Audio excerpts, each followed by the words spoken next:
We met in Sydney during COVID with our dogs in, what was the park called? Queen's Park. Yeah, it was the place to mingle.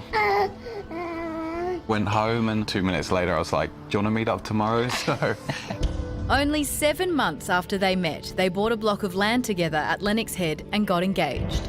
What was the feeling when you found out you were pregnant? I remember it so vividly. Ollie was on the bed and I was in the bathroom. I read on the stick and I said, like, we're on here. yeah, we're on.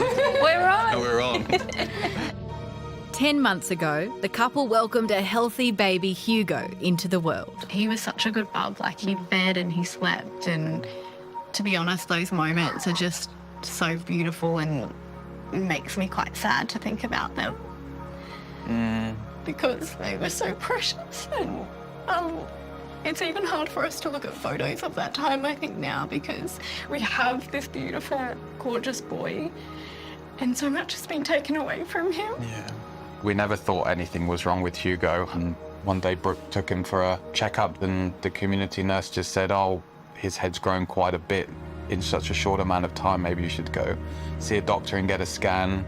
The next day, their GP sent them to the local hospital for an ultrasound. They were told Hugo had dangerous levels of fluid on his brain. From our home hospital, I had to be airlifted with Hugo. And when we arrived at the Queensland Children's Hospital, there were a team of about 30 people waiting, which in itself is completely overwhelming. You've got your tiny baby on a stretcher being pulled into an emergency room. Then the neurosurgeons, they came in and they said we need to reduce the pressure in his head immediately, and they just put a needle into the top of his head and drained the fluid out there and then.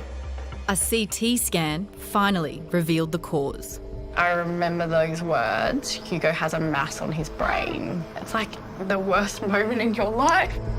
Hugo was diagnosed with a brain tumour called atypical teratoid rhabdoid tumour, or ATRT.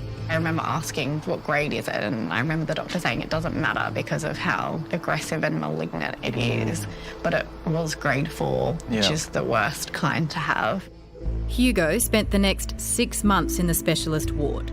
Brooke and Ollie gave up their jobs and ended up living in the hospital for 170 days. You don't sleep. Like, Hugo had 5 MET calls, and a MET call is when you press the buzzer and your child's unresponsive.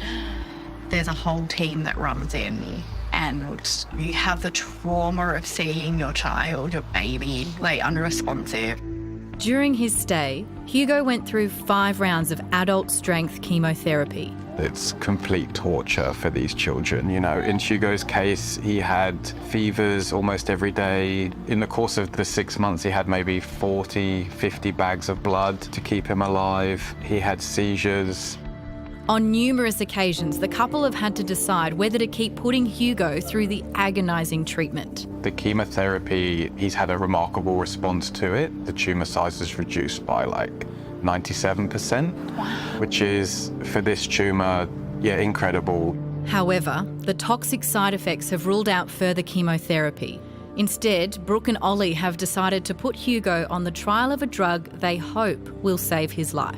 In Brisbane, you maybe get 1 or 2 cases every year, and in Australia, maybe 4 or 5. There's not enough children to test new therapies on. You know, the numbers are so small and most children die from this tumour. The couple is campaigning for more research into paediatric brain cancer and more blood donations. The survival rates for paediatric brain cancer haven't changed in 30 years. Leukemia 30 years ago was just as tough as it is now for Hugo to get through this and survive. And now it's almost 90% of leukemia patients do survive. And that comes down to funding and research. I think it's hard to believe that in Australia, more children die from brain cancer than any other disease. We never thought that this would be us and our beautiful boy.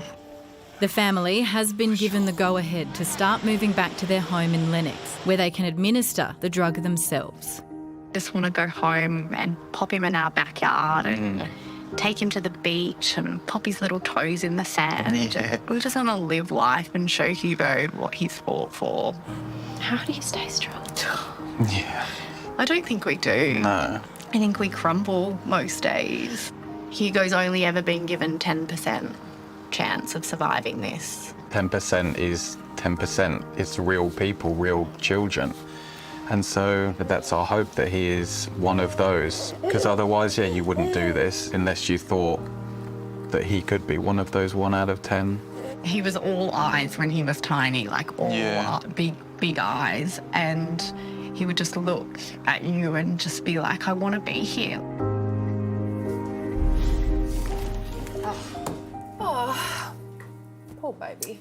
Beautiful job with that story. They're just the most beautiful family. You do stories and then sometimes some just really stick with you. Brooke, Ollie and Hugo, that's them for me. If you'd like to follow Hugo's story, please do, or help support, head to our website where you'll find his Instagram page. They're so beautiful. Some links there as well on how you can donate. I'm sure many of you would like to contribute.